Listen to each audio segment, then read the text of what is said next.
Well, welcome back to Poetry Corner. A simple and cheerful poem today by Arthur Hugh Clough called Say Not the Struggle Naught Availeth.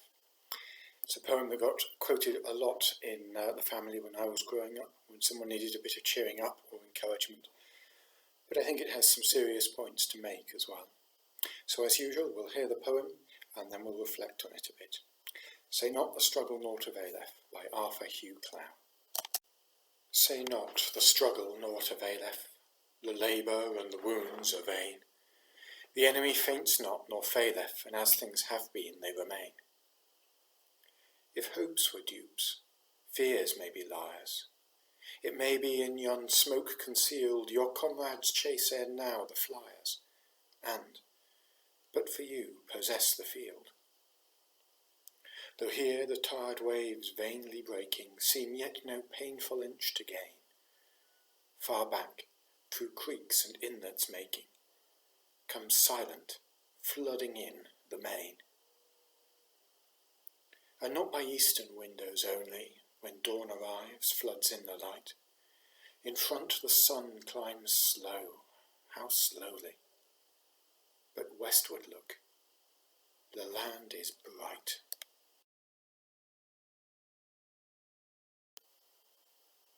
Well, I hope you enjoyed that poem. It's really a series of images, all saying the same thing, sharing the same message. In many ways, it's the message that was apparently summed up by Winston Churchill, who said, "If you're going through hell, keep going." And the message of this poem is, if things are tough, if you're discouraged, if you don't seem to be getting anywhere, and you feel like all your labours are pointless and fruitless, don't give up, keep going. But it gives us a couple of reasons why. So let's walk through the poem. Say not the struggle naught availeth, the labour and the wounds are vain, the enemy faints not nor faileth, and as things have been they remain. In other words, don't say, and then the rest of the verse is what you shouldn't say. So you're not to say that the struggle naught availeth, that the struggle isn't doing any good. You're not to say that the labour and the wounds are vain, that all the cost of the struggle is in vain, is pointless. You're not to say that the enemy faints not nor faileth, in other words, the enemy isn't showing any signs of being defeated. And you're not to say that as things have been, they remain. Don't say that we're not getting anywhere. Why aren't we to say all this? Why aren't we to say that the struggle is hopeless and pointless? Well, the next verse gives us the first reason. If hopes were dupes, fears may be liars. This is actually quite a good point. What it's saying is, okay, you may have been disappointed in your hopes. Things might not have gone as well as you dreamed. But just because your hopes were disappointing doesn't mean that your fears are right. Just because things weren't as good as you dreamed doesn't mean they're as bad as you dreaded. Sometimes I think we ping-pong from one extreme to the other. We have really high hopes, they're disappointed, and we then assume the worst. And the poem is saying, your hopes might have disappointed you, but your fears are probably wrong as well. If hopes were dupes, fears may be liars. And then it shifts to the image of an old 18th century battlefield, where things were so messed up by gunpowder smoke, it was often very hard to see what was going on. It may be in yon smoke concealed, your comrades chase in now the flyers, and, but for you, possess the field. Possessing the field is another way of saying win the battle. So in other words, he's saying it may be where you're fighting, the enemy still seems strong, but it could be that all over the rest of the battlefield your side has won, and you're the last little bit of resistance going on. So don't think the battle is hopeless. It might be that the battle has already been won, and you just haven't seen it yet, because you can only see what's in front of you. And then the third verse uses the picture of the sea, and says, imagine yourself as the sea trying to break into the land, trying to make headway against the land.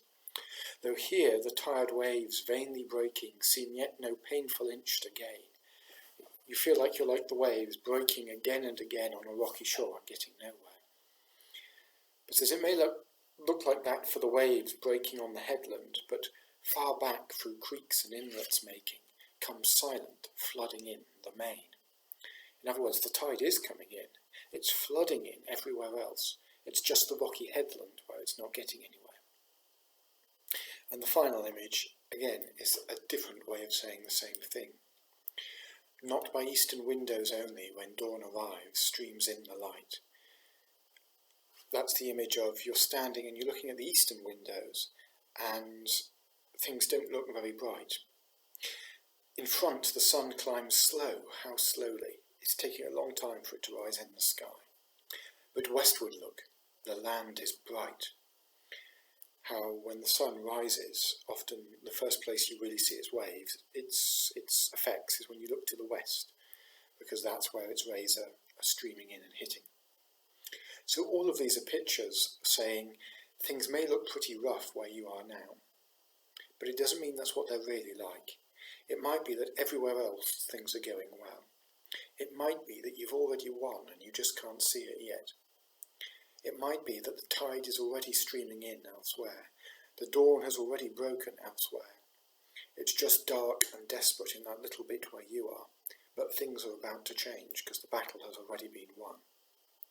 So, if you're going through hell, keep going. If you don't seem to be getting anywhere, don't give up.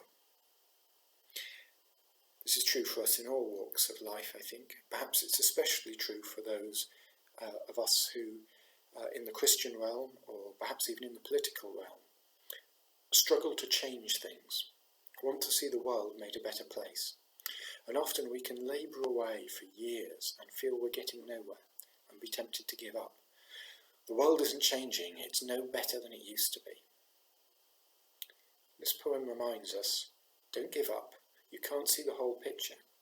It might be that things are about to change, that the tipping point has already been passed, the battle has already been won.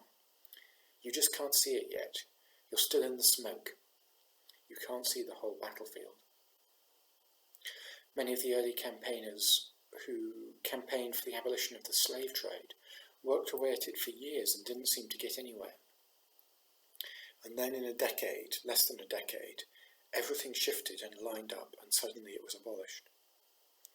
We could tell a similar story of things like prison reform or many other areas of reform and change. It can be true even in our personal lives as we seek to change and become better people.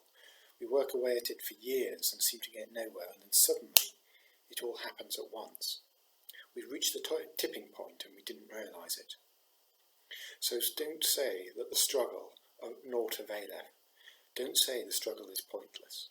Don't say you're getting nowhere. Don't give up. It might have already been won. If you're going through hell, keep going. The journey might already be about to be over. Have a good day.